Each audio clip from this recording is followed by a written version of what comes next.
кыргыз элим мына дагы бир сыноо менен башыма келип ушунтип абалым дагы начарлап жатам.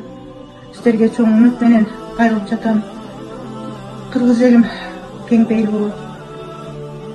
Мен дагы ушул жашоо үчүн күрөшкүм келет.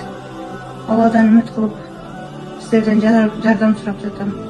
Саламатсыздарбы, урматтуу кыргыз калкым. Бүгүнкү күндө дагы биз Индия мамлекетинен жалпы мусулман калкыма жана кыргыз элиме акча каражатын топтоого муктаж болуп чыгып отурабыз. Менин жанымда Алай районунун тургуну 50 жаштагы Исманова Гүлайым жатат. Гүлайым 1,5 жыл мурда Индия мамлекетинен боорун алмаштырып кеткен. Кыргызстанга баргандан кийин 1 жылдан кийин өзүн жакшы сезбей Индия мамлекетине текшерилүүгө келгенде бооруна кеткен кан тамырлардын баары ичкерип, бүгүнкү күндө ошол кайра саргайып, ичине суу толуп, операцияга муктаж болуп турат. Ал эми Гүлайым жөн эле текшерилип, жалгыз эле өзү текшерилгени келгендигине байланыштуу жанында 1000 эле доллары бар экен.